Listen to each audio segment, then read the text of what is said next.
The House will come to order. Today, the Pledge of Allegiance will be led by Ellery Ann Bowersfeld, Ms. Valentine 2026, Loveland High School, Loveland, Colorado, guest of Representative Weinberg, House District 51. Please join me in the Pledge of Allegiance. I pledge allegiance to the flag of the United States of America and to the republic for which it stands, one nation, under God, indivisible, with liberty and justice for all. Mr. Schiebel, please call the roll.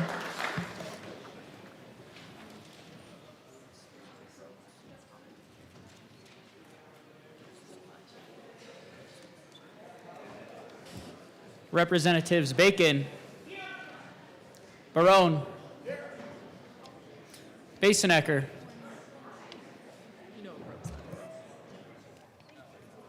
Rep. Basenecker is excused. Bottoms, he's also in there, isn't he? Rep. Bottoms is excused. Oh, there it is. Bradfield. Representative Bradfield. Bradley. Brooks. Representative Brown is excused. Caldwell. Minority Leader Caldwell is Excused. excused. Camacho. Carter. Representative Carter is excused. Clifford. DeGraff. Duran. Is she back there? Madam Majority Leader is excused. English. Representative English is excused. Espinoza. Foray. Flanell. Froelich. Garcia. Garcia Sander. Gilchrist. Goldstein. Gonzalez. Hamrick. Hartsook. Representative Hartsook. Jackson. Johnson. Joseph. Rep. Joseph is excused. Kelty. Representative Kelty is excused. Leader. Lindsay. Here. Luck. Lukens. Mabry. Representative Mabry is excused. Marshall. Martinez. Morrow. McCormick. Representative McCormick. Oh yeah, Rep. McCormick is excused. Wynn. Pascal. Phillips. Richardson. Ricks. Rep. Ricks is excused. Rutnell. Ryden. Rep. Sirota is excused. Slaw. Smith. Soper is excused. Stewart K. Stewart R. Story. Sukla. Taggart is excused. Titone is excused. Valdez A. Velasco is on approach. Rep. Velasco is excused. Weinberg. Wilford. Winter. Woodrow. Woog. And Rep. Zokai is excused. And Madam Speaker.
Members, our Appropriations Committee is almost concluded. They have a couple bills left. We are going to stand in a brief recess until they can join us. The House will stand in recess.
Members, appropriations has adjourned. We will be convening in just a minute or two. Please take your seats.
The House will come back to order. Mr. Schiebel, it looks like we have 57 present, 8 excused. We do have a quorum. Representative Sukla. Madam Speaker, are you ready to rumble? Yes, I am.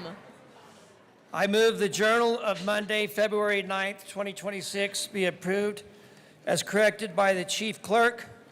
I move Amendment 001 to the Jumbotron and ask it to be properly displayed. Well, this is a highly unusual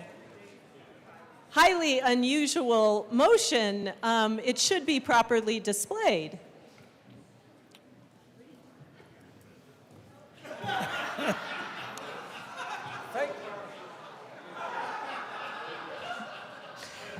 Representative Sukla, thank you for keeping things fresh. Members, you have heard the motion that the journal... Sorry. Representative Sukla, our chief clerk is sensational. I do need for you to withdraw your motion. Thank you. Madam Speaker, I would like to withdraw the amendment. Thank you, Representative. We are back to the motion. The motion before us is that the journal be approved as corrected by the chief clerk. All those in favor say yes. Yes. All those opposed, no. No. The yeses have it. The motion is adopted. Members, we are proceeding to business. We have third readings. I will invite you to take your seats.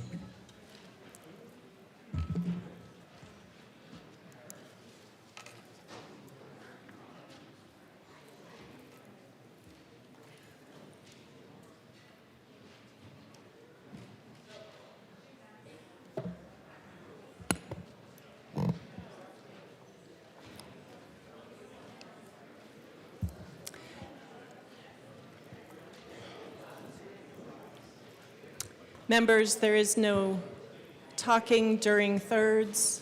Thank you. Mr. Shebel, please read the title to House Bill 1038. House Bill 1038 by Representatives Pascal and Clifford, also Senator Snyder, concerning county commissioner redistricting. Madam Majority Leader. Madam Speaker, I move House Bill 1038 on third reading and final passage. The motion before us is the adoption of House Bill 1038 on third reading, final passage. Representative DeGraff. Thank you, Madam Speaker. Unfortunately, I don't have any prepared remarks, but I just wanted to come up here and express my problem again with this bill. What we're talking about is the commissioners, and we have El Paso County that has shown the state how to do it. They've done an exemplary job in making sure this happens. One of the favorite quotes that I have around this, I think, was from Patton: never tell people how to do things, tell them what to do and let them surprise you with their ingenuity. Instead, we are going to take the heavy hand of the state, or once again the boot, and put it on the citizens of Colorado, on the commissions of on the counties of Colorado, and assume that they're doing something wrong. We're just going to assume that they're doing it the wrong way. And what do we have in this? Well, we have in the bill, we have that it has to have some sort of balancing on the committee, and they have to represent equally, and that has merit, but that doesn't actually address the rules. But then what it goes down into deeper is it just says something about, well, we need to somehow represent the physical characteristics of that community, which I don't know how you're going to do that on a community of 6, on a panel of 6.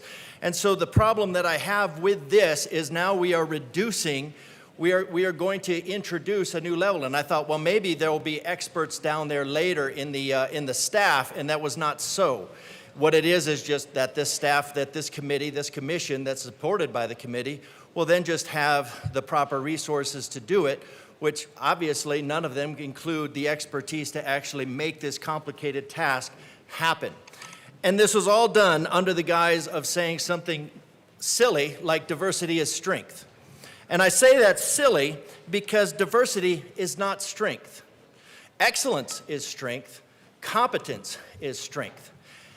If you focus on excellence and competence, you will automatically get diversity because excellence and competence are diverse. When you focus on diversity instead, what you'll end up with is neither. What you're going to have is a rainbow of compliance, and you'll have a multicolor monoculture. That's all you're going to get. That's what this bill does for us. It replaces competence with physical characteristics. It replaces it replaces character with the color of skin. So I'm against this bill. I'm against the concept. Diversity is not strength. Saying so is, I don't know if it would be questioning no, it's not. It's just moronic. So just remember that if you want diversity, focus on competence. If you focus on competence and excellence, you will get diversity because excellence and competence are diverse. Diversity is not necessarily competent. I recommend a no vote. The motion before us is the adoption of House Bill 26-1038 on third reading, final passage. Mr. Shebel, please open the machine and members proceed to vote. Representative Lindsay, how do you vote? Yes. Representative Lindsay votes yes.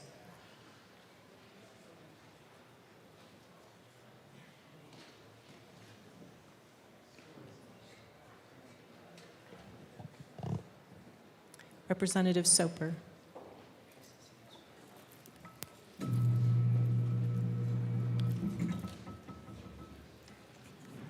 Please close the machine. With 40 aye, 25 no, and 0 excused, House Bill 1038 is adopted. Co-sponsors. Representative Lindsay, co-sponsors.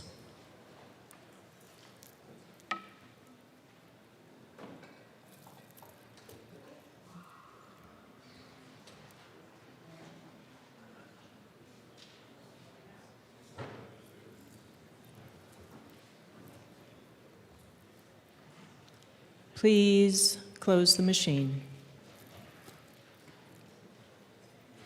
Mr. Shebel, please read the title to House Bill 1020. House Bill 1020 by Representatives Gilchrist and Bacon, also Senators Ball and Frizzell, concerning calorimetric field drug tests in cases involving drug possession. Madam Majority Leader.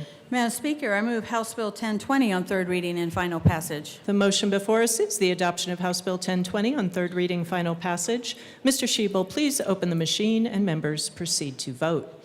Representative Lindsay, how do you vote? Yes. Representative Lindsay votes yes.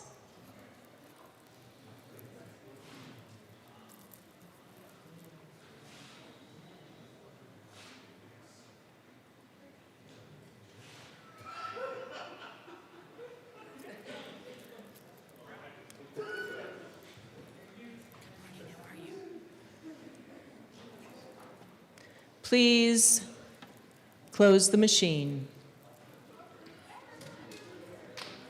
With 65 ayes, 0 no, and 0 excused, House Bill 1020 is adopted. Co-sponsors.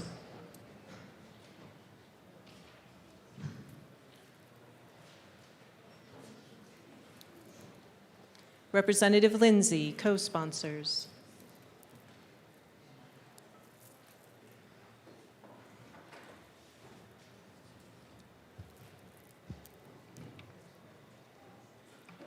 Please close the machine. Mr. Shebel, please read the title to House Bill 1040. House Bill 1040 by Representative Froelich, also Senator Cutter, concerning the sterilization rights of a person with intellectual and developmental disabilities. Madam Majority Leader. Madam Speaker, I move House Bill 1040 on third reading and final passage. Representative Bradley. Thank you, Madam Speaker. I have grown to love reading glasses now, so I've officially gotten old, apparently. Welcome to my 50s. I stand in support of this bill, which is ironic, and I was talking to the good representative that brought this bill forward because I tried to really pick this bill apart and understand if there was any hidden agenda, because I think we do that in this building because there's a lack of trust for certain things, and I do come here in support of this bill. But I have to call out a little bit of the hypocrisy. So I wrote down some notes. We're here to protect the most vulnerable among us, and I believe this bill is rightly tightening consent standards and safeguards before a person with an intellectual or developmental disability can be sterilized. I believe that that is the right of every person. I believe it's dignity. I believe it's humanity, which is what we heard in testimony over and over. This is rooted in a fundamental truth. Children and vulnerable adults cannot fully understand or consent to irreversible procedures that permanently affect their fertility and bodily integrity. And let's be clear, this body recognizes that principle when it comes to sterilization. We require counseling, alternatives, and only allow sterilization in the rarest life-threatening circumstances in this bill. But look at what we allow in practice when it comes to puberty blockers and cross-sex hormones. Puberty blockers and cross-sex hormones are being prescribed to minors as young as 8 in this state, even though people came up to this well and told me it wasn't happening. It was. As part of gender-affirming care. Representative Bradley, are you making comparisons to other bills not before the body at this time? No, ma'am, I'm not. Although puberty blockers were originally developed to treat conditions like precocious puberty, their use for gender dysphoria in children remains off-label, meaning the Food and Drug Administration has not approved them specifically for this purpose in minors. And that's why a lot of funding is getting cut. I'm comparing this to a great bill that is protecting children. The Harms to Children campaign and other medical critiques point out that puberty blockers, when followed by cross-sex hormones, are associated, yes? Sorry, Representative Bradley. I think you just stated you're comparing this to another bill. No, I'm not. I'm comparing it to a campaign. I'm comparing it to the hypocrisy, Madam Speaker, that we are in this bill going to protect people at all costs against sterility because we are saying that they don't have informed consent and the ability to consent to that. But in our same breath, we're saying that children who don't have the frontal lobe capacity to vote, drink, own a gun, get a tattoo, own a betta fish, are able to do it, Madam Speaker. There's a difference. When you say in a bill that children with intellectual developmental disabilities and vulnerable adults can't make this decision, but in the same breath, we allow children as young as 8 to do the same thing. We either want to protect all children or we don't. And so for me to vote on this bill can be hypocritical when this body doesn't want to protect minors and give them informed consent and give their parents informed consent before making a decision, but in this bill, we're going to allow it. That is hypocritical. That is the very definition of hypocrisy. Representative Bradley, I do appreciate this argument, but I think the motion before the body is simply the approval or disapproval of this legislation based on the merits of the bill, and this additional conversation may belong elsewhere with other legislation, or as you stated, a campaign. I'm not aware of that. But, so I would just confine your commentary to what is included in this bill, even if it is contrary to other legislation or another campaign, as you stated, outside of this legislation. Thank you, Madam Speaker. Thank you. It is. We're talking about children and vulnerable adults that can't fully understand or consent to irreversible procedures that permanently affect their fertility and bodily integrity. That is the entire bill. And I'm saying, as a body, we continue to allow that to happen. So my vote is in favor of this bill. As a body, we should be against irreversible sterility in children who are vulnerable, like this bill states, and then allow it for other procedures. I find that hypocritical at its finest. I'm in support of this bill, but as a body, we should want to protect all children against irreversible procedures and sterility. Thank you. Thank you, Representative Bradley. Representative Bottoms.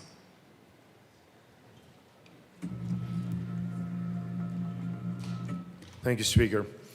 I do strongly agree with what the representative from wherever she's from just said, but this is interesting to me because we have a whole group that is included in this cannot make the right decisions, but we cut some parts off and say, well, these can, but these can't. And really, scientifically, we know this, socially, we know this, that we got an entire demographic. Now, this bill is pretty important to me on a few different levels.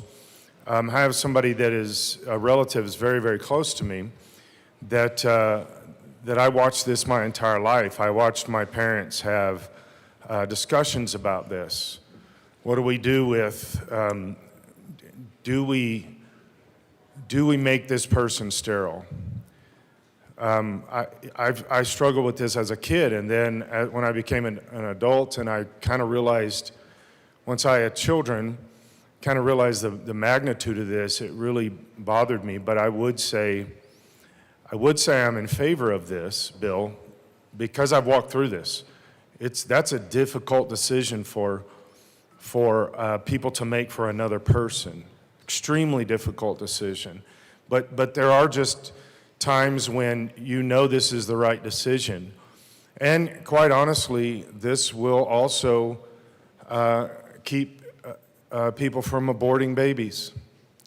Sad to say that, but that's part of this, is these potentially will be children that could not be taken care of, and so they'll just decide to abort them. This is tragic that not that we're having the conversation of the bill. I agree with the bill, but the tragic conversation, it's because of all this other stuff. Because we're also saying 8-year-olds can make these decisions if they're not somehow mentally disabled. Although we all know they're not capable, they're not mentally able, even though they may not be mentally disabled. They're not mentally able to make these decisions. So this is again, this is very close to my heart in a lot of different ways. But the tragedy is, at the end of the day, not on this bill, but the bigger picture. We're just not respecting the sanctity and the sacredness of life, or the individual in the process. And so, yeah, I will be a yes on the bill, but I'm torn with the bigger picture that seems to me to be very egregious. Representative Brooks. Madam Chair, thank you. Douglas County, by the way. Douglas County there. Douglas County here. as well, Douglas County. Look, I just want to come up very briefly and a couple of things. And, Madam Speaker, I'm going to stay within a very defined parameter here, guidelines. I do want, speaking of merit, to recognize the merit of the comments of my colleague from Douglas County. I echo those. I don't necessarily feel the need to go over all of them, but there is merit. If we're speaking of merit, we need to recognize it across the board. The re-engrossed version of this, caught my eye because there were some sections that were removed that initially drew some concern, but I very much appreciate the bill sponsor allowing me to jump up in her chili first thing this morning and get some pretty good explanation on it, that the counseling piece still exists in statute, so we're not saying that the counseling should not take place. It exists there. This is simply the re-engrossed bill, just a cleaner version of it. I just wanted, in case anybody else on my side of the aisle had any concerns to that point, to let you know that I'd had that discussion. I was satisfied with the outcome of that discussion, and I will be supporting this bill. Thank you. Representative DeGraff.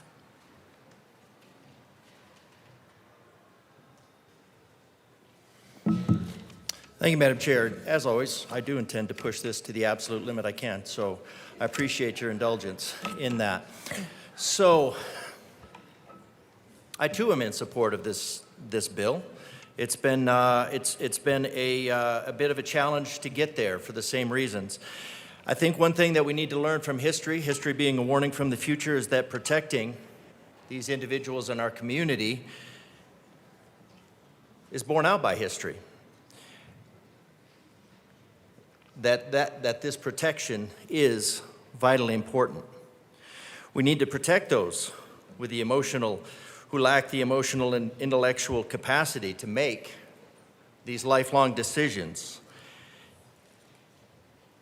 And so I struggle with the same issue. I am going to vote for the bill, but I struggle with the same issue because we are asking people that have the emotional, intellectual capacity below the standard IQ level of 70 to make these decisions. And so when I say below the IQ level of 70, I'm just specifically speaking of the IDD community that we need to protect. Now, that is a sliding scale on the IQ side, because you could look at it objectively as an adult, and what's the age equivalent of an adult with an IQ of 70? It's not a question I thought of until sitting here on the bench, and I didn't find an answer. But it's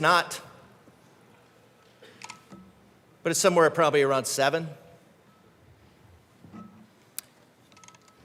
And why is that important? Well, I was looking at a publication this morning from one of my alma maters, and it just says, if an adult they trust tells them something, and this is talking about somebody who is lower on the emotional or intellectual ability scale, if an adult they trust tells them something, they'll often incorporate that information into what they remember, into what they think, into what they believe. And that's why it is vitally important that we draw boundaries around people that do not have the emotional or intellectual capacity to make these decisions.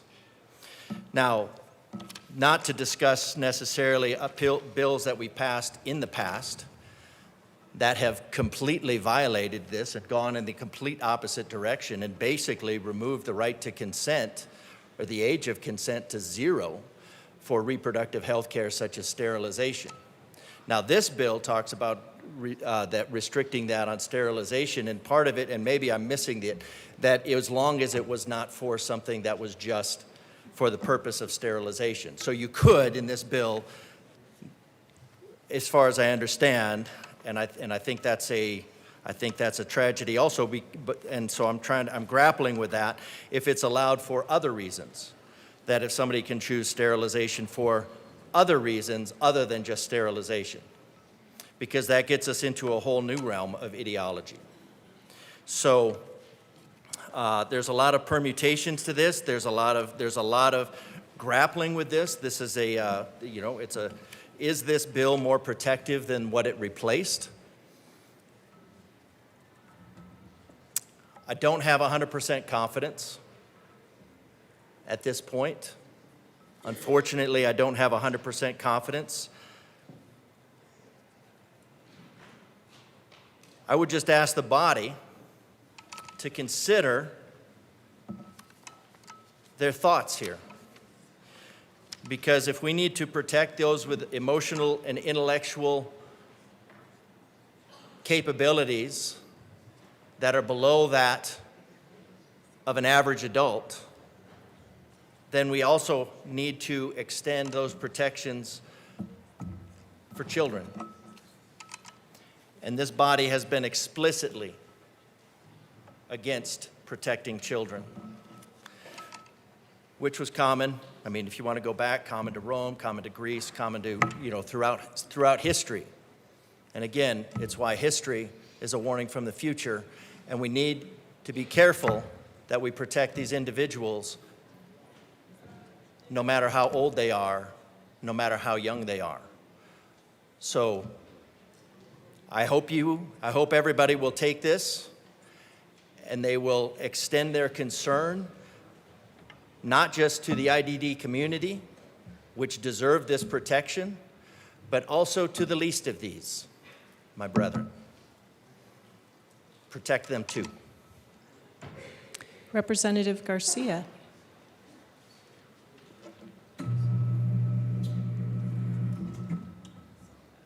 Good morning, members. I rise in support of this bill, and I just want to remind us what this bill is really about and why it's important for us to focus on what is written on the pages for which votes we take. We have a sordid history in this country of choosing who is valuable and who is not, who should have babies, who should not. And this is a step for Colorado to help us do better. This is a step for Colorado to say we have had terrible laws on our books that allow forced sterilization for people with intellectual disabilities. By repealing this, by making sure that we are encouraging and that we are supporting and we are valuing consent, no matter where you land on the scale of intellect, of disability, we are valuing what every single member in this entire chamber should hold dear, and that is consent. Every single human being, even kids when they're 7, have dreams of having kids when they grow up. A child that has an intellectual disability who might be 12 has a dream of being able to have a family when they grow up. An 18-year-old with an intellectual disability is also dreaming of being able to have their own children. And historically, we as a country and we as a state would decide that for them. And we can no longer do that. This bill, specifically with the counseling for these individuals to understand what it means to make the decision, whether they choose so or not, is empowerment. It encourages informed decision-making. That is what we should all be in favor of. Informed decision-making that leads to consent, that leads to a decision that somebody can say that they made for themselves. I think this is an easy yes. And I encourage every single one in this chamber to respect and uphold the dignity of every single human being, of every single child that dreams of a future with a family or not, to vote yes. Thank you.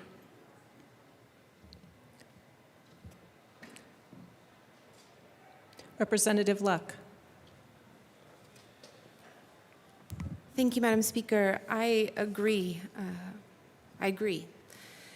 There is one piece in this bill that I was just speaking to the bill sponsor about. It relates to the organ transplant section and a conforming amendment that was made. And I just want to put it on the record that I do think it important to have the same kind of protections coming out of Title 15, Article 14 for that piece as we have for the sterilization piece. And so I just want to make note on the record that hopefully we can work that piece out in the Senate so as to ensure that there is genuine conformity of process. Thank you.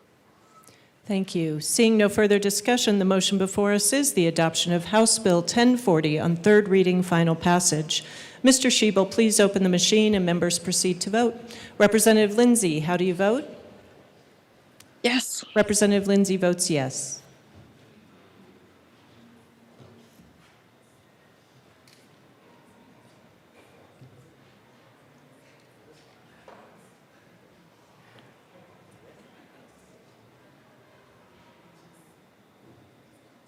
DeGraff and Ryden.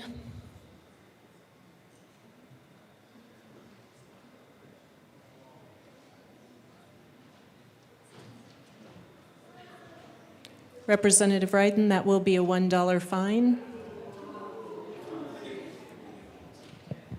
Please close the machine.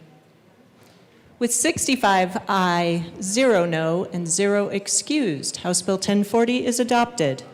Co-sponsors. Representative Lindsay, co-sponsors.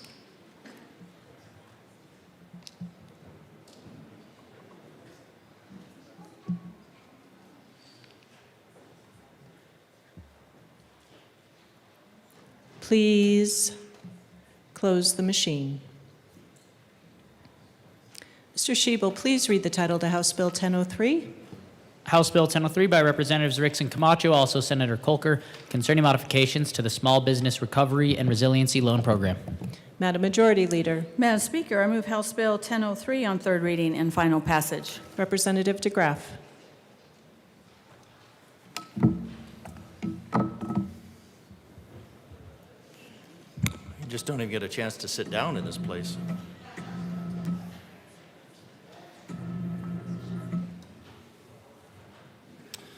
All right. So this is being sold as Compassionate Update, Small Business Recovery and Resiliency Program. The words are soothing: resilience, hardship, support for our small businesses. Let's be precise. This is about extending loans that have little chance of being repaid. They're based on a hardship, undefined. And the being able to get out of repayment of that loan is based on hardship, also undefined, which I would think would kind of be in the same thing. So it removes the last remaining tie to the COVID crisis that was largely manufactured by government, by this room, making the problem longer, prolonging it, increasing the economic damage, increasing the familial damage. It's not part of the recovery. This is years ago. We're talking about years ago. So the notice, resilience, hardship, they're not neutral terms, they're engineered terms. So my main point here, because I'm just going to vote against the bill, my main point here is just the way we make laws, right? This is a law about extending to a select few individuals based on some nebulous criteria that we're going to get, and we base that on resilience and hardships. They're not neutral terms. They're engineered to activate emotional centers, pandering to neuroticism, the very human tendency to feel anxiety, threat, and hopelessness. It's not a moral failing. It's one of the things that makes us human, but it is highly weaponizable, and it causes us to focus on these immediate answers and forgetting about the longer-term consequences, like the tendency of legislating money from one citizen's pockets into another citizen's pockets because it makes you feel good. Now, yesterday in committee, we had a discussion about how taxation is not theft because it's legal. taxation is still legislating money from one person's pocket to another. Now, Bastiat again talks about this. Legal plunder is still plunder. Plundering your neighbor using the legislation is still plundering your neighbor. It's still reaching into your neighbor's pocket. So when somebody votes for a legislator to reach into their neighbor's pocket, it's no different than the theft of them doing it themselves. Because we have rights, we have the right, life, liberty, and the pursuit of happiness, property that are premised. Those are our certain, self-evident, creator-endowed rights, which we can collectively enforce. We can collectively protect ourselves. We can collectively protect ourselves. That would be one of them. That's why we have the Second Amendment. That's why we have a military. Of course, that's one of the greatest threats to liberty that there is. But we don't have the individual right to plunder our neighbor, and so we don't have the societal right to collectively plunder our neighbor, no matter how good it makes you feel. So this neuroticism, this is the emotional bait, the emo bait of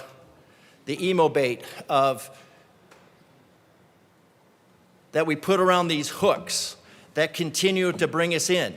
And then the emo voters, the emo reps, the emotionally based, the neurotic reps will grab that, suck it in all the way to the sinker. Representative DeGraff, were you just calling me an emo rep? I can neither confirm nor deny. Just a caution about name calling or referring to your colleagues. Ma'am, I have no idea how you're going to vote on this bill. So my assertion that the emotionally based representatives that would be voting for this bill, I have no idea who to characterize in that, to put in that category. And I would certainly hope that I would not be putting you in that category. I appreciate the clarification. Might be best just to focus on the content of the bill and not the characterization of the representatives. Thank you. But the content of the bill is focused not on what the bill is, it's focused on making an emotional appeal to get you to vote for a bad idea.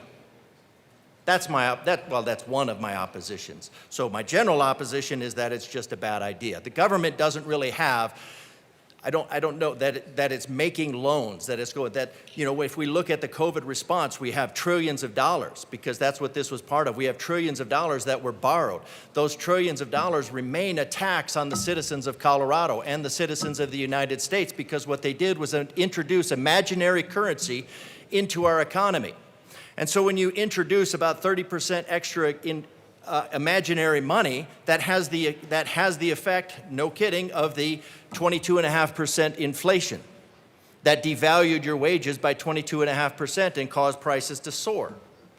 And we're still dealing with that. So this money that we're borrowing from the citizens of Colorado, and we have roughly $4 billion worth of debt because we have our certificates of participation, our participation trophies for the cronies of whoever cuts those things, that those debts continue to increase inflation in our state, and that remains a tax on the people of Colorado.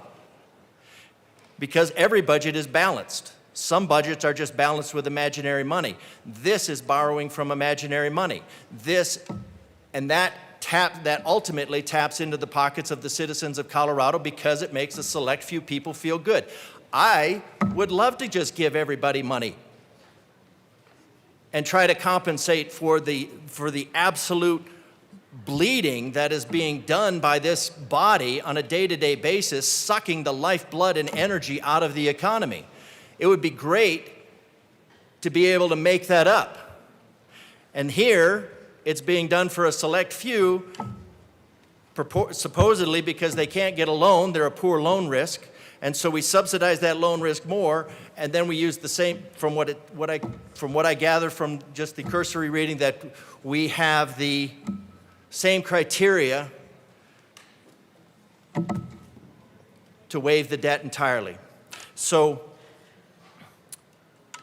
making legislation about by victimhood, by declaring people victimhood. This is not about resilience. This is about continued dependency. This is about making people dependent on government by extending money, by plundering their neighbor, putting it in their pocket, and then saying that we're helping, that you're helping. We don't need more loans. If you want to help people, we have hundreds of thousands of regulations that could be cut out of the red books instead of added to. Yet we're in a deficit, we're in a debt, and what are we going to do? How are we going to do that? We're going to handle that this year by more spending, more debt, and more taxation. This is part of that same plan. More spending, more debt, more taxation. And somehow that's going to get us out of the hole that's been dug of more spending, more debt, and more taxation. This money doesn't exist. We are in a deficit. What we need to do is we need to get the boot of government off the neck of the citizens. I mean, for crying out loud, at least unlace it, take off the boot, let them feel the contact of your human flesh as you crush the trachea of the economy. Representative Kelty.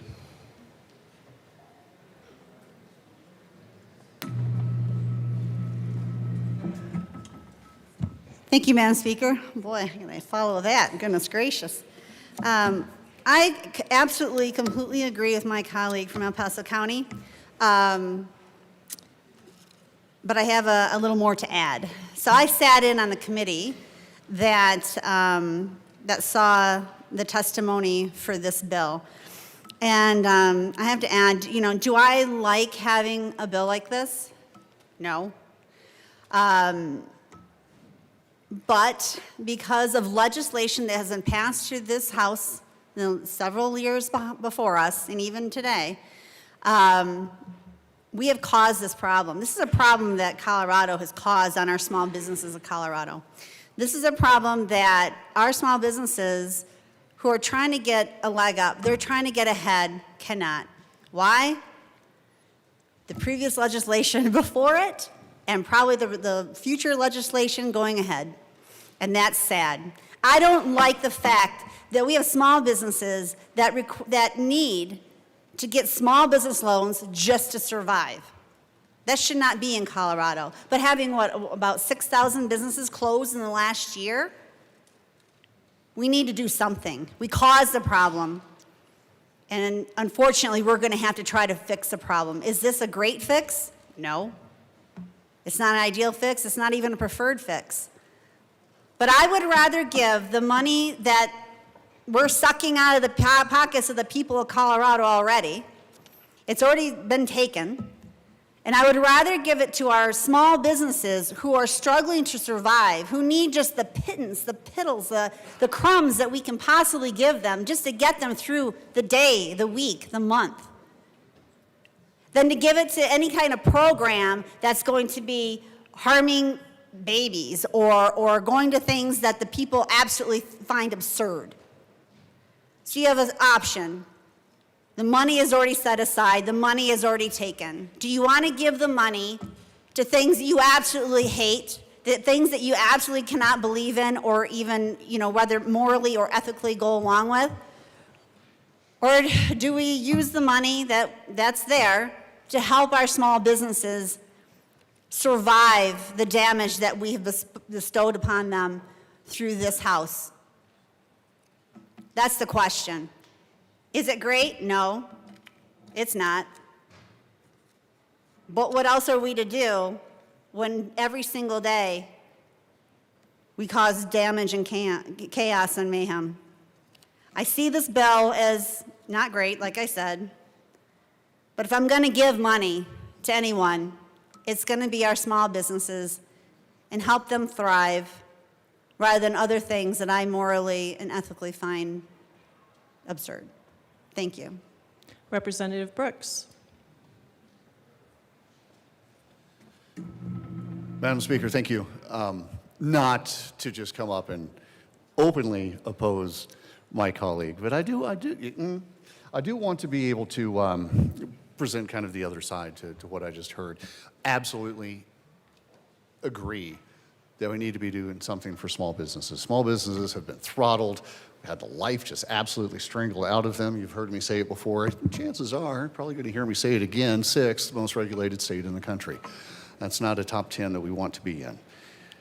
However, if we want to truly help, if we truly want to try to move the needle, I believe it is through easing some of those burdensome regulatory policies that are the actual strangulation of small business.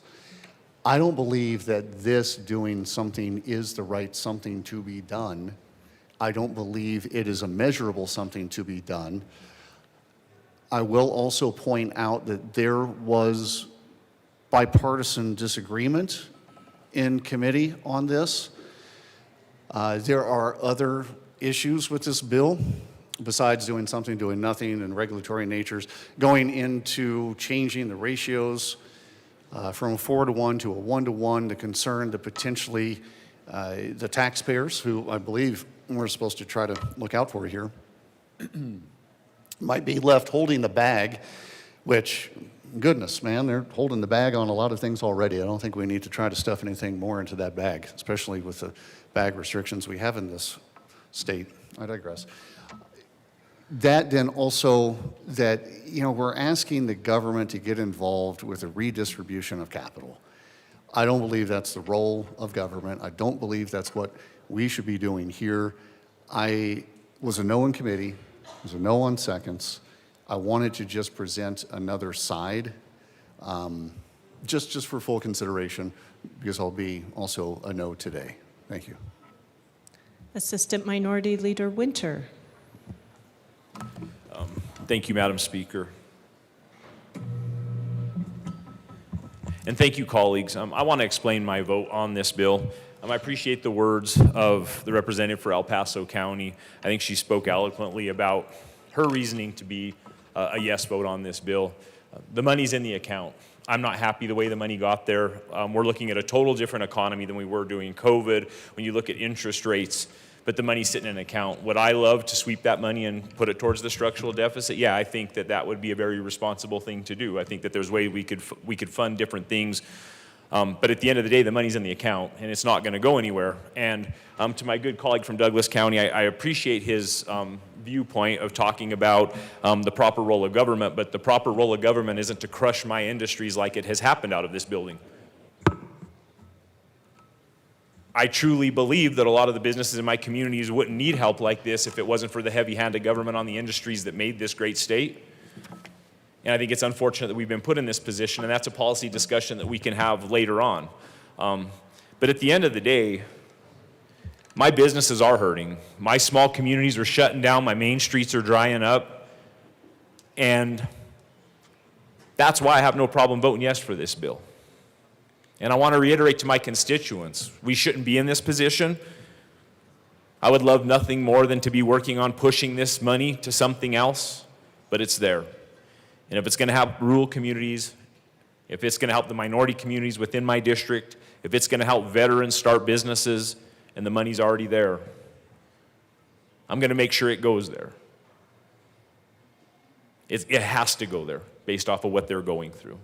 And I wish we were in a better position. I just ask my colleagues as we speak about these things to understand that these are the positions that puts legislators like myself in because of policy that comes out of the building that hurts my local economies. And I truly believe if they were allowed to thrive, people don't understand when, perfect example is in the mid-2000s when oil and gas was booming in my community, they actually had to put another street down Main Street because in my little hometown, you couldn't get through that hometown. Every little restaurant was booming. Everybody that was selling a burrito out of a cooler was driving a really nice car. We saw just a total different community. And then when Prop 112 happened, we thought we won. And then when the governor came in and circumvented the will of the voter and passed Senate Bill 181, we just watched businesses leave. They picked up and left. We saw roustabout companies. So many companies just picked up and moved out of the community, and then that dollar wasn't going through the community. And then we lose that severance tax dollar, which puts strain on county budgets. And I mean, I have commissioners dipping into their reserves, no different than the state's going to have to do. And it puts me in a situation like this. But I truly believe that if the money's there, then it needs to be put towards my constituents and not by the doing of their own. You know, I said some things in this well last Thursday about taking the first steps forward. And I asked my colleagues. I've never said anything up here I wasn't going to back up. I put my money where my mouth is all the time. I think you know that about me. And this is that step to say I'm not 100% happy with this bill. I'm not 100% happy how it came about. But I'm 100% all in to work for my constituents. And I just ask that on a tough vote someday, I can look at you and hopefully you're like, I'm 100% in with your constituents too. Because this is about making the lives of Coloradans better. That's what this is about for me. So I'm a yes vote on this, and I urge my colleagues to do the same. Representative DeGraff, this is your second time to speak. You have 1 minute, 20 seconds remaining. Thank you, Madam Speaker. So I'll talk fast. So I don't really care how anybody votes on this thing. I'm going to vote no because I don't think it's a proper solution. One of the big problem here is we're talking about one of the big problems is we're changing from 4 to 1 to 1 to 1. So we're taking the risk and we're putting it even more. Yes, the money's already spent. But before we start getting into feeling all great about ourselves here, what we're talking about is $5 million.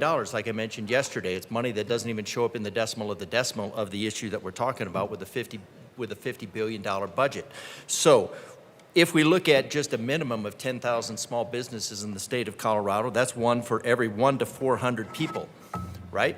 So, and if we look at $5 million of those $5 million divided by those 10,000 businesses, that would be a token amount of $500 that would be used for every small business. Most of that would likely be eaten up by government expenses in processing that bill, in processing that 500, or for any significant amount of money to be given, because all of the small businesses in Colorado are in distress. Every single small business in Colorado is distressed. So now you have to pick winners and losers. And you're going to pick winners and losers based on a ratio that favors losers. Not losers Representative as an DeGraff, your individual. time has expired. Representative Luck.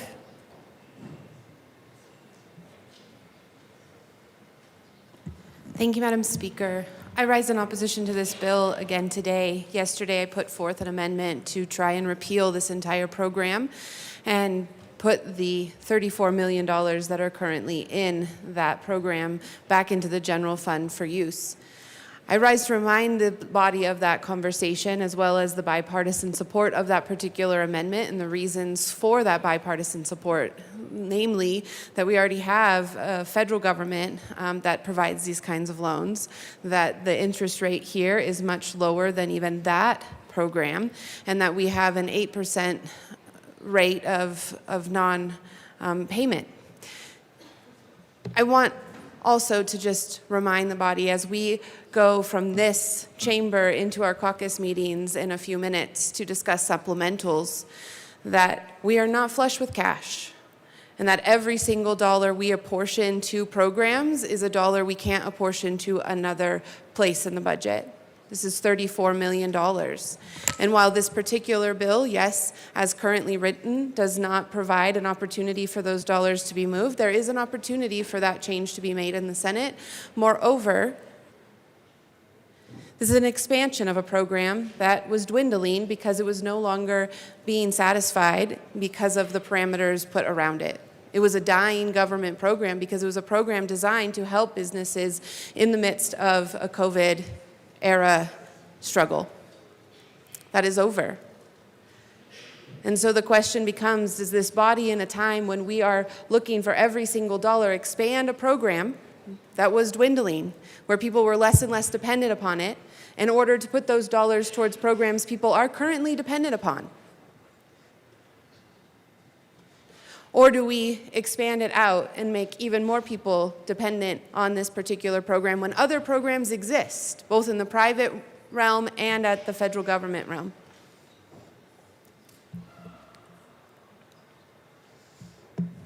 Finally, when we have conversations, I'm sure later, about the Taxpayer Bill of Rights and the need to further erode that particular Bill of Rights because we need more money, please remember this conversation, because that puts a strain on our small businesses every time they have to pay more taxes, every time their employees have to pay more taxes.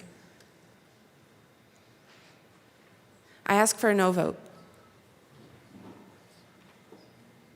Representative Ricks.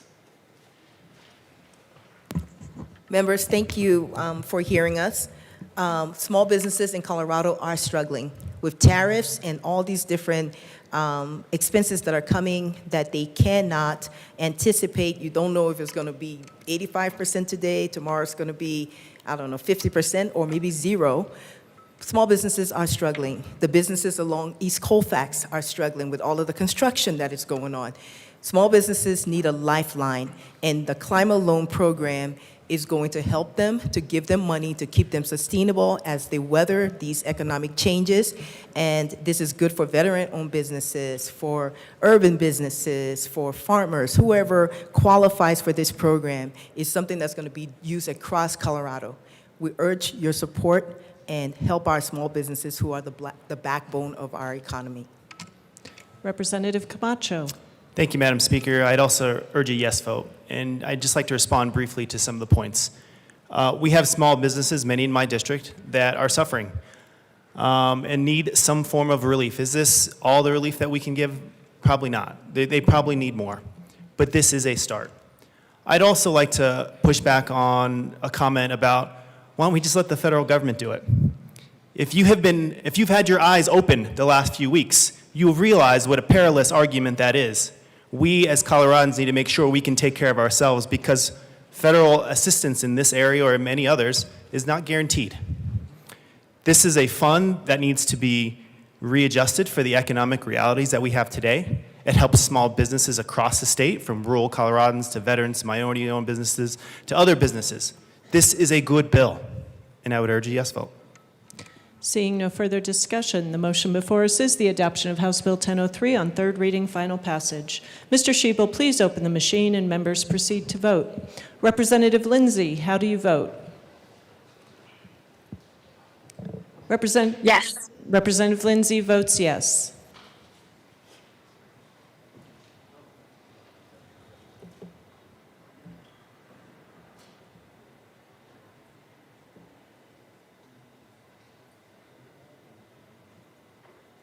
Bradfield. Please close the machine. With 50 aye, 15 no, and 0 excused, House Bill 1003 is adopted. Co-sponsors.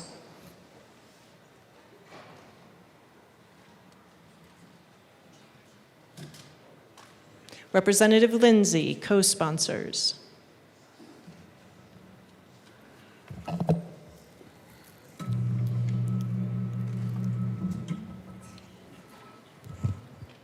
Please close the machine. Mr. Schiebel, please read the title to House Bill 1035.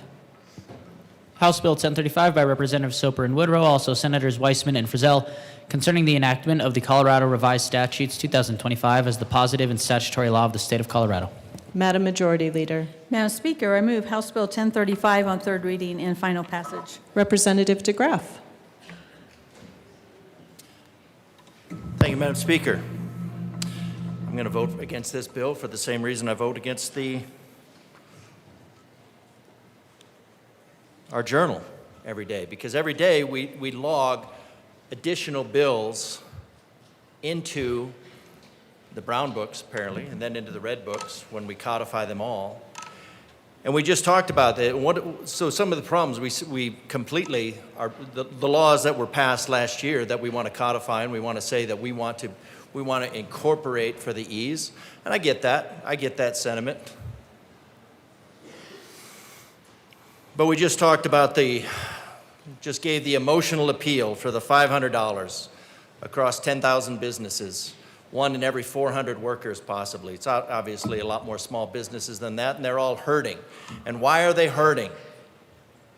They're hurting because of the laws that that this bill will codify into the red books. If you look at just the numbers and the averages, we're looking at possibly $500, and you subtract from all of that, all of the money that is going to go to the processing and propping up of not small government, big government, supposedly in support of small business.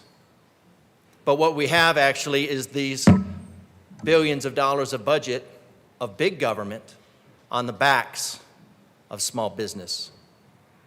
So I'm not going to vote for this, and I don't really care how you vote for my colleagues. No problem. Vote yes for it. I'm just telling you why I'm voting no. Because the bills that are in that book that we're going to codify into law, that we are going to say is part of the Colorado for all and other buzzwords, some equitable thing, drained far more lifeblood out of the economy than the possible $500 of the last bill that everybody patted themselves on the back for passing. So while you're all applauding yourself for your moral virtue, just understand that what you did last year to small business is far, far more than $500 worth of damage, worth of despair, worth of despondency. That's why people are leaving Colorado. And for me, yep, it'll be easier to have them in the red books to see what damage we did to Colorado, but I just don't want to put them in the red books. Because it's just that one more step of saying that we believe that what this body did to the small businesses, large businesses, mom and pop shops, individuals, unborn humans, the rights, as we heard this morning, the preborn humans, all etched with the image of God, the limitless souls of limitless value. The damage that we did to the children, I don't want to put that in the red books. I don't want to say that's part of Colorado, and I'm going to deny it as much as possible. Vote your conscience. Representative Soper. Thank you, Madam Speaker. Members, both of us went to law school. And as much as I would like to say that we should make law murky, opaque, hard to find, and that everyone should be beholden on lawyers, the reality is America is a great country. And thinking back to 250 years ago when we were founded, there were at least two principles that set us apart from the nations on earth. One was that our founders had this idea that everyone could read and that everyone could be able to think for themselves and to think about how their future would be impacted, to have a direct connection to God, to be able to read laws, to be able to communicate with one another. The other great thing about the United States was what our founders believed we should be based on the rule of law, that no man or woman should be above the law. And so we believed that we should write down our laws. So two amazing principles that came together 250 years ago, that citizens could read and that law would be printed in a place where we could read them and understand them. The tradition of actually writing down our statutory law dates from our founders. Before then, when we were still part of Great Britain, you actually had to go back to the parliamentary record of each session. Those books are called the Hanard. You could read through it. They're very difficult to maneuver. It takes a lot of time and effort just to understand what the basic law is. Colorado, like our sister states and the federal government, publishes every year the updates of statutory law into the revised statutes. That's what this bill does. It's a very simple bill. The very first sentence makes that equivocally clear. The bill enacts the softbound volumes of the Colorado Revised Statutes 2025 and the subsequent changes that took place at the ballot. I believe that people should be able to see what the current law is in one set of statute books. Now, we are living in a modern era, and since the year 2000, we've also published our statutes online in a searchable format.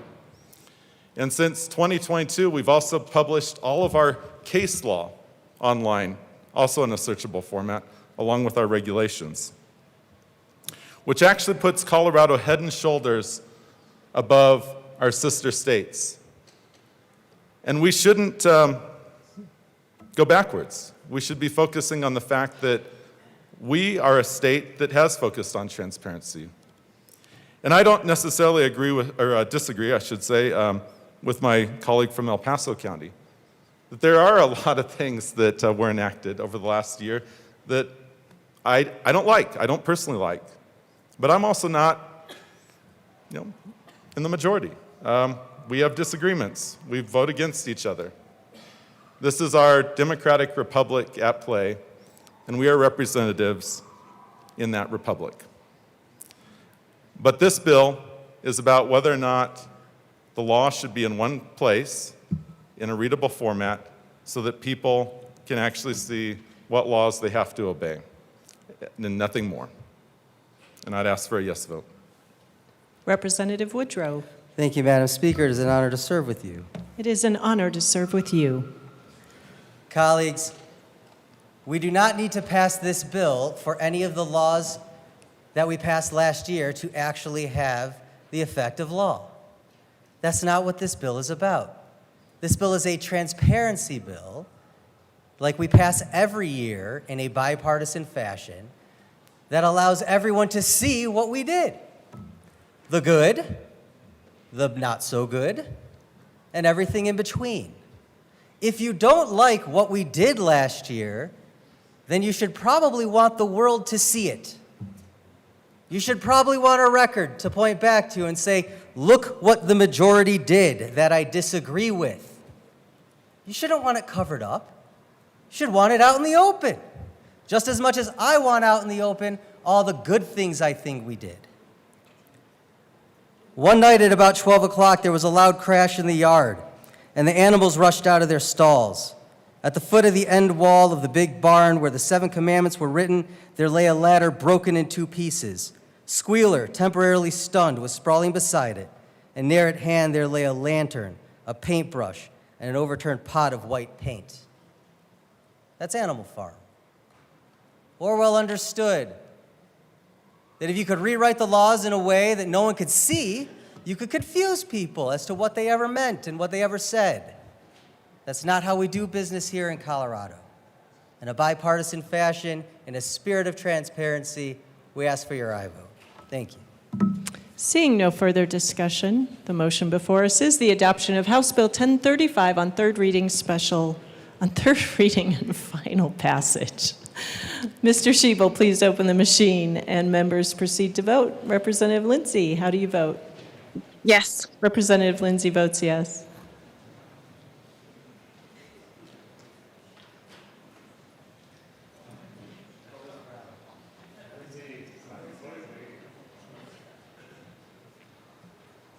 Please close the machine.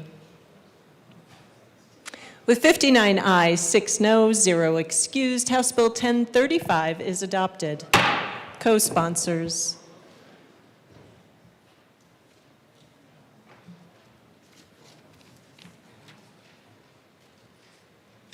Representative Lindsay, co-sponsors.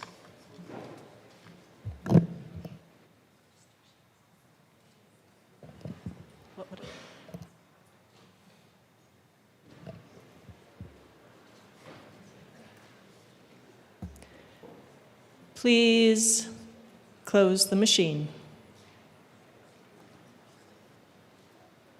Members, that does conclude our third reading for the day. We are moving on to announcements and introductions.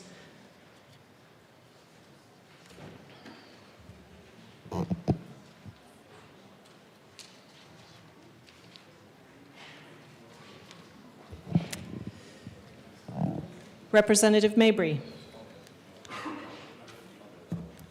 Thank you, Madam Speaker. I did sign up this time. It's the line on the sheet that you cannot read. Oh, yes, is those scribbles, that's your name? Yes. Okay, please proceed. Judiciary Committee members, we will be meeting at 1:30 in room 107. We're going to hear one bill, House Bill 1082. Be there at 1:30. Great. Representative Froelich.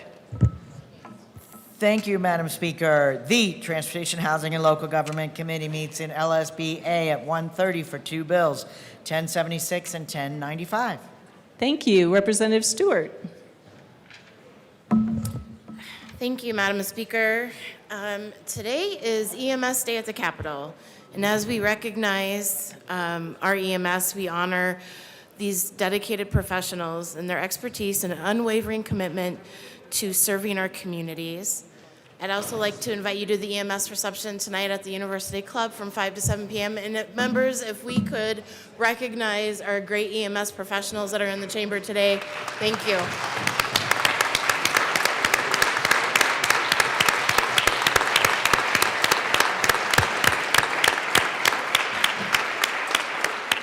Thank you all. Thank you, Representative. Representative Johnson and Joseph.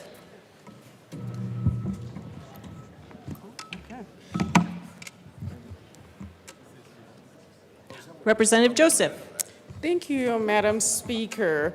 Colleagues, this morning we have the pleasure of having staff from the Council of State Government West join us. They're here for their state visits, and as you can see, most of us who are standing here are those who have participated or contributed to the work of CSG West. They have materials that will be passed out to each of us about their programs and services. For those of you who may not be familiar with CSG West, it is a nonpartisan organization serving Western state legislatures and legislative staff. Colorado is a dues-paying member of the organization, and we encourage you to take advantage of their programs and services. There are numerous ways to engage, and Representative Johnson will be mentioned a couple of them. And I also just wanted to note I had the pleasure and the opportunity of participating in the Western Leadership Academy, and I would say each and every one of you, if you have the opportunity to partake in this particular academy, to do it, because I have learned so much from it, and I was also a Toll Fellow just this past year. It was a tremendous experience, and I'm deeply grateful to have had this opportunity, and I thank those leaders who are here today with us. Representative Johnson. Thank you, Madam Speaker. As my good colleague said, highly encourage you all to do the Western Legislative Academy. It is in Colorado, so what better place to go and welcome other Western state legislators than in our home state? Highly recommend that you try to attend. Had the privilege last December to go. The annual meeting for the Western CSG will be in Utah, July 7th through 10th. Hope to see you there. I'm already registered, so if you need any assistance, let me know. Also excited to be a co-House liaison with Rep. Joseph. So if you have questions about CSG West, CSG in total, Western Legislative Academy, or their annual meeting, please come to one of us, and we are happy to explain everything because it's a great process and you'll make a lot of great friends across the Western region. Thank you. Thank you, members. Representative Gilchrist. Thank you, Madam Speaker. The Health and Human Services Committee will meet at 1:30 today in room 112 to hear the following bills in order: 1002, 1024, and 1064, and then the sunset review of the Colorado Licensing of Controlled Substance Act. We're going to start right at 1:30, so please be there on time. Representatives Valdez and Soper? No, just Valdez. Representative Valdez. You haven't signed up on my sheet, so. So Representative Soper, your sign up was for him? Yes, thank you Oh, I very see. much, We're trying to cover Representative each Soper. other. Thank you very much, Representative Soper, and thank you, Madam Speaker. This announcement is for members of House Energy and Environment. We will not be meeting this week. Get ready, next week is going to be busy. And I have been requested and approved for missing the next couple of days. So approved. Thank you. Representative Soper. Thank you, Madam Speaker. And even though I got my name there at the last minute, it wasn't for Rep. Valdez. I have been given approval by the majority and minority leader to be excused next week for personal reasons. Thank you. So approved. Speaker Pro Tem Basenecker and Representative Zokai. Thank you, Madam Speaker.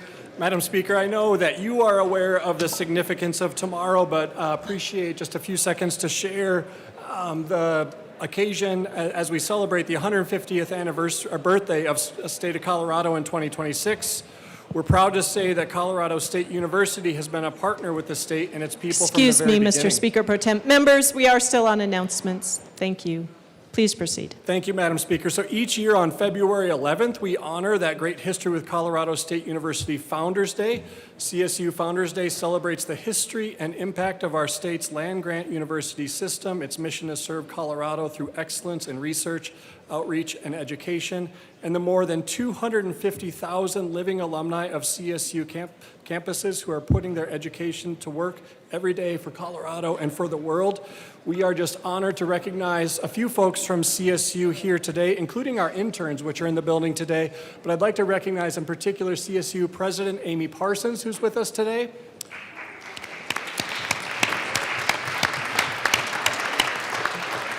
And if I could also ask to stand Interim President Gail Macklin, CSU Pueblo, incoming President Rhonda Epper, CSU Pueblo, and Acting President Audra Spicer for CSU Global, and our mascots who have persevered through a very long morning.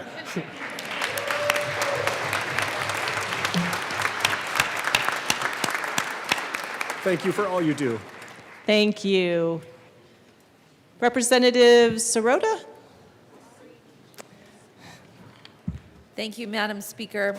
I wasn't sure I was the person to make this announcement, but the Democratic Caucus will meet 10 minutes upon adjournment in the Old State Library to discuss the supplemental package. Thank you. Representative Hartsook and Bacon, AML Bacon.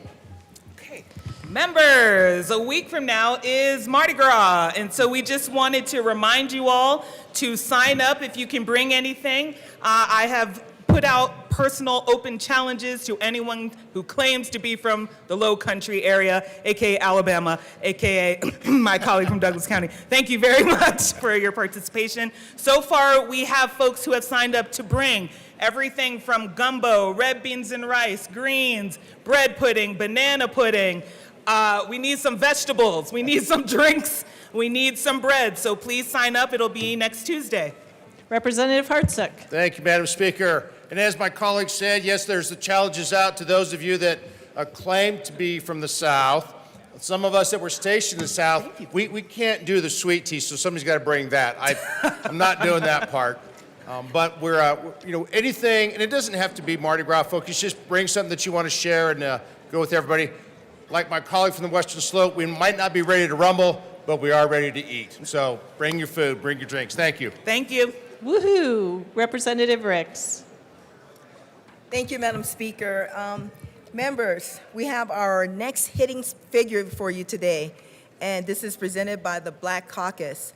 Mary Fields was a mail carrier. She was known as Stagecoach Mary. Mary Fields was the first African-American woman to work for the U.S. Postal Service. Born into slavery, she was freed when slavery was abolished in 1865 and went on to build a life defined by independence, strength, and determination. At the age of 63 years old, Fields was hired as a mail carrier after proving she was the fastest applicant to hitch a team of 6 horses, outperforming men half her age. She quickly became known for her toughness and reliability and never missing a day of work, despite harsh weather and dangerous terrain. Her dedication earned her the nickname Stagecoach and the deep respects of the communities she served. When snow made travel impossible for horses, Fields strapped on snowshoes and carried heavy mail sacks on her shoulders to, to faithfully,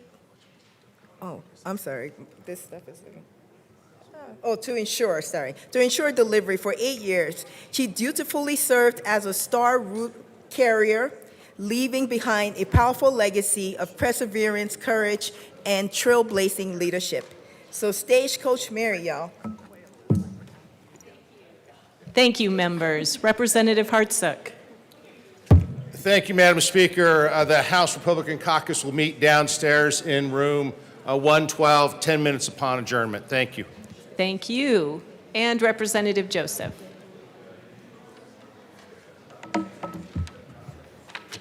Thank you, Madam Speaker. Today we have a birthday, and I'd like to call the Capitol Choir to come and join us down here to celebrate Representative Tutone. Members, Capitol Choir please. came down. Capitol Choir. Those who can sing and can't sing, everybody come on down.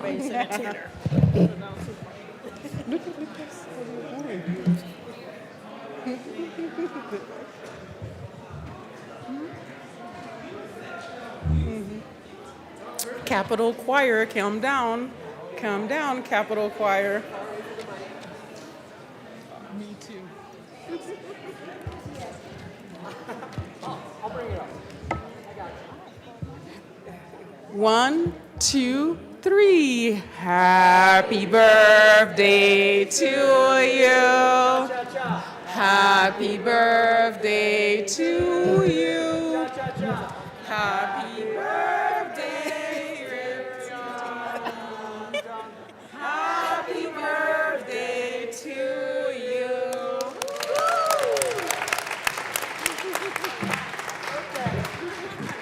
Madam Majority Leader. Thank you, Madam Speaker. I move to lay over the balance of the calendar to Wednesday, February 11th, 2026. Seeing no objection, the balance of the calendar will be laid over until tomorrow. Madam Majority Leader. Thank you, Madam Speaker. I move the House stand in recess until later today. The House will stand in recess until later today.